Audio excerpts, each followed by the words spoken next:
दिनांक 5 मार्च. स्थळ छत्रपती संभाजीनगर. प्रसिद्धीपत्रक. छत्रपती संभाजीनगर येथे डिपेक्स 2026ला उत्साहात सुरुवात. राज्यभरातील 400हून अधिक प्रकल्पांचे प्रदर्शन. अखिल भारतीय विद्यार्थी परिषद, सृजन ट्रस्ट तसेच महाराष्ट्र शासनाच्या कौशल्य विकास, रोजगार, उद्योजकता व नाविन्यता विभाग आणि महाराष्ट्र तंत्रज्ञान संस्था MIT छत्रपती संभाजीनगर यांच्या संयुक्त विद्यमाने आयोजित डिपेक्स 2026 या राज्यस्तरीय प्रकल्प प्रदर्शनाचे उद्घाटन आज MIT परिसरात उत्साहपूर्ण वातावरणात पार पडले. 5 ते 8 मार्च 2026 या कालावधीत आयोजित या प्रदर्शनामध्ये राज्यभरातील अभियांत्रिकी, तंत्रनिकेतन आणि औद्योगिक प्रशिक्षण संस्था ITI येथील विद्यार्थ्यांनी तयार केलेले 400हून अधिक नाविन्यपूर्ण प्रकल्प सादर करण्यात आले. विद्यार्थ्यांमधील संशोधन वृत्ती, विज्ञाननिष्ठ दृष्टिकोन आणि तांत्रिक कौशल्यांना प्रोत्साहन देणे हा या प्रदर्शनाचा मुख्य उद्देश आहे. उद्घाटन कार्यक्रमाला डॉक्टर S. सोमनाथ, माजी अध्यक्ष, भारतीय अंतराळ संशोधन संस्था इस्रो, प्रमुख अतिथी म्हणून उपस्थित होते. यावेळी स्वागत समिती अध्यक्ष माननीय नामदार अतुल सावे, अभाविपचे राष्ट्रीय संघटन मंत्री श्री आशिष चौहान, स्वागत समिती कार्याध्यक्ष श्री मुनीश शर्मा, स्वागत समिती सचिव डॉक्टर अनंत पंढरे, अभाविप प्रदेश अध्यक्ष प्राध्यापक डॉक्टर सुरेश मुंडे, प्रदेश मंत्री डॉक्टर वरुणराज नन्नवरे, डिपेक्स 2026 निमंत्रक श्री कनक कावडीवाले, देवगिरी प्रदेश सहमंत्री कुमारी दीपाली चित्ते यासह विविध मान्यवर उपस्थित होते. प्रास्ताविक करताना डॉक्टर अनंत पंढरे यांनी डिपेक्स या उपक्रमाची परंपरा आणि उद्दिष्टे स्पष्ट करत विद्यार्थ्यांना संशोधन आणि नवकल्पनांसाठी प्रेरित करण्याचे कार्य या प्रदर्शनाच्या माध्यमातून सातत्याने होत असल्याचे सांगितले. यावेळी बोलताना माननीय नामदार अतुल सावे म्हणाले की छत्रपती संभाजीनगर येथे आयोजित डिपेक्स 2026 हे विद्यार्थ्यांच्या नवकल्पनांना चालना देणारे महत्त्वपूर्ण व्यासपीठ आहे.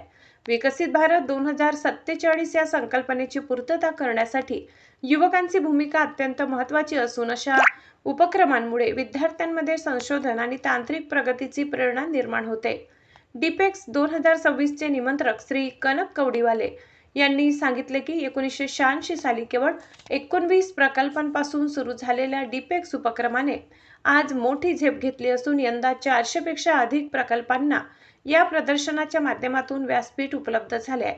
यावेळी बोलताना डॉक्टर S. सोमनाथ यांनी विद्यार्थ्यांना जागतिक घडामोडी आणि तंत्रज्ञानातील वेगाने होणाऱ्या बदलांचे सतत निरीक्षण करण्याचे आवाहन केले.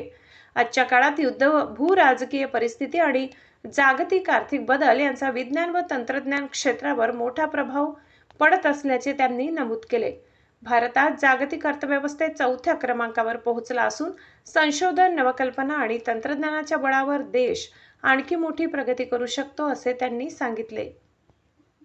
पुढील काळात कृत्रिम बुद्धिमत्ता, स्वयंसंचालन तंत्रज्ञान, डिजिटल अर्थव्यवस्था, आरोग्य तंत्रज्ञान, कृषी तंत्रज्ञान आणि अंतराळ क्षेत्र यामध्ये मोठ्या संधी उपलब्ध होणार असल्याचे त्यांनी स्पष्ट केले. वाढती लोकसंख्या, हवामान बदल आणि संसाधनांची मर्यादा यासारख्या आव्हानांना तोंड देण्यासाठी तंत्रज्ञानाचा प्रभावी वापर करणे आवश्यक असल्याचे त्यांनी सांगितले. विद्यार्थ्यांनी संशोधन वृत्ती जोपासून नाविन्यपूर्ण कल्पना प्रत्यक्ष प्रकल्पांच्या माध्यमातून समाजाच्या उपयोगासाठी आणाव्यात आणि तंत्रज्ञानातील प्रावीण्य मिळवून देशाच्या विकासात सक्रिय योगदान द्यावे असे आवाहन त्यांनी केले. अभाविपचे राष्ट्रीय संघटन मंत्री श्री आशिष चौहान यांनी आपल्या भाषणात सांगितले की डिपेक्स हा केवळ प्रकल्पांचे प्रदर्शन नसून विद्यार्थ्यांच्या कल्पकतेला दिशा देणारा आणि संशोधन वृत्ती विकसित करणारा उपक्रम आहे. देशासमोरील विविध सामाजिक व तांत्रिक समस्यांवर विद्यार्थ्यांनी संशोधनाच्या माध्यमातून उपाय शोधणे आवश्यक आहे. नवउद्योग, नवकल्पना आणि तंत्रज्ञानावर आधारित उद्योजकतेच्या माध्यमातून भारताला विकसित राष्ट्र बनविण्यात युवा शक्तीची भूमिका अत्यंत महत्त्वाची आहे.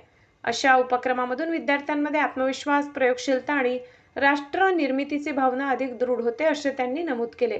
या प्रदर्शनाला राज्यभरातून मोठ्या संख्येने विद्यार्थी, शिक्षक आणि नागरिकांनी भेट दिली. डिपेक्स 2026च्या माध्यमातून विद्यार्थ्यांना संशोधनावर आधारित आणि तंत्रज्ञानाधारित प्रकल्प सादर करण्यासाठी मोठे व्यासपीठ उपलब्ध झाले. आयोजकांनी नागरिक, विद्यार्थी आणि संशोधकांनी 5 ते 8 मार्च दरम्यान आयोजित डिपेक्स 2026 प्रदर्शनाला मोठ्या संख्येने भेट द्यावी असे आवाहन केले.